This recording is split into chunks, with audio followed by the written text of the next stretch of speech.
morning, Sainers. Welcome back to the Saints TV YouTube channel. Welcome to Saints TV Weekly for June 9th of 2025. Thanks for tuning in again. As always, thanks to our sponsor, Inglewood Coffee Roasters. Check out their website at www.inglewoodcoffeeroasters.com.au.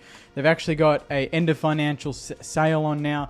50% off 1 kilo of coffee, 60 pack pods, teas, chai, matcha, and merch. And I'm repping, I don't know if you can see it, Inglewood right there, Inglewood hoodie. So thanks for them for providing that. You can get that 50% off and more on their website. So check that out when you can.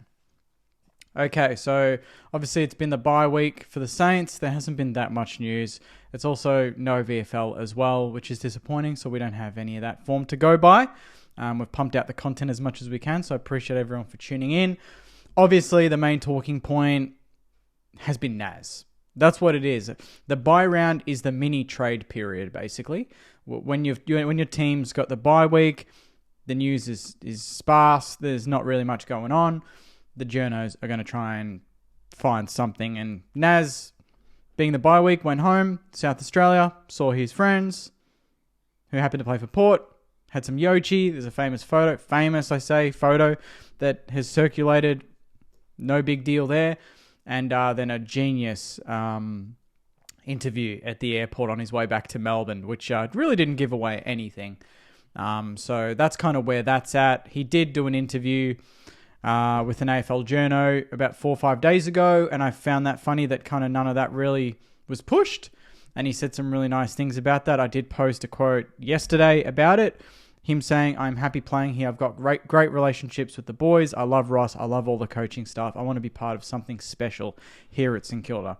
This is obviously a step towards it. We've got a good young crew. We're all self-driven and want to be the best Saints ever. That's what we are striving for. We know they're going to be ups and downs. We just want to keep sticking at it and getting to work. Obviously, the media talks, so we just try and concentrate on getting to work on building our future. I try and let my football do the talking and try to avoid that stuff. My manager is back in Adelaide, so we will talk over there. In terms of other trade news, nothing else is really circulated. Rowan Marshall, there's a carrot there if we get TDK and clubs need rucks and maybe we want to somehow maneuver another first round pick. Maybe there's something to be had there, but it's still very early stages, so no point delving into that just yet. And if we get any more news on that, that'll be out in a trade talk video. Injury updates. It looks like Jack Macrae is going to be fit for Thursday night. I mean, he's got a test, but supposedly he'll be good. Liam Stocker as well is a test. Mateus Filippo was spotted at RSCA Park over the last few days running.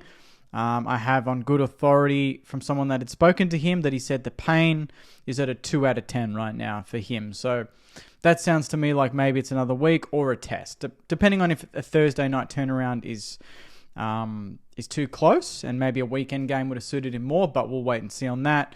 Paddy Dow's another 2 away. Dougal Howard's another 3. Zane Cordy's another 4 or 5 weeks. Max King TBC, but again, at training, or at least at RSCA over the last few days, Max King was there. He was running, looked perfectly fine. So round 18 is probably the ballpark. Give him another month. Just get into full training, physical work, and then hopefully against Sydney, round 18 at Marvel, we'll get to see the big Max King run out. Absolutely can't wait for that. In terms of Thursday night details, it is our home game. It's Thursday night football. It's the 12th of June, and we're playing the Bulldogs, who are red-hot favourites, who came off a disappointing loss against the Hawks on Thursday night just gone. So this is going to be an interesting game. They have flogged us, really, in the last two, by 60 and by 71. So this, to me, is a really big test. I'm not expecting us to win this game, but I firmly want to see a significant improvement because the last 2 times we've played them, I think 3 out of the last 4, they've beaten us by 10 goals, and they've all felt like exactly the same game. That they've played all-time Bulldogs football, and we've just shat the bed and look absolutely dreadful. So I just don't want to see a replay of those games again. I'm hoping that after the bye we can come out and go on a bit of a run, but the last 2 times we've conceded nearly 40 scores against the Dogs. 19-10 and then 18-19 last time, and we've only kicked 9 goals and 8 goals each in the last 2 against them. So if you combine our last 2 scores, we don't beat them in either game, really, which is just crazy. So Thursday night football, our home game. Get to the game if you can, Saners. I know Thursday night's a bit of a mixed bag for some people. People have work, travel. If you're out of the city, it's tough, I know. But I'll be there. Hopefully we turn it on and we get a good team on the park. I think we're going to welcome a few players back, and if Filippo can get up, we'll be for it. So big game. The Dogs are out of the 8. It's funny. I kind of look at the Dogs and just assume they are significantly better than us, and they're in the top 4 because they've played top 4 football this year, but they're out of the 8, which is just weird to think. So yeah, Thursday night football, bring it on. Should be fun, I hope. And I'll be back after that game for obviously my review and 5 things we learned and all of that. But in the meantime, we'll have the podcast Monday night. It's a special time because the Thursday night game pushes everything back. So the schedule's a little bit out of the whack. So just bear with me on that one. Predicted 23, hopefully Tuesday. My preview Tuesday afternoon or vice versa. And then Wednesday night, we've got the team's live show because the teams drop on Wednesday nights for the Thursday night game. So that's the week.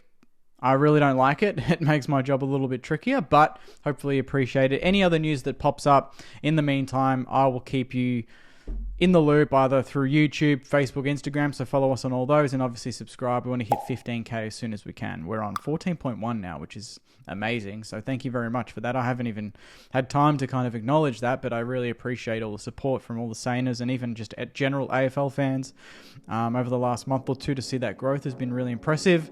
And hopefully we see some growth on the football field now in the back half of the season going into the off season. So thanks again, Saners. Enjoy the rest of your week. And as always, go you mighty Saners. See you guys.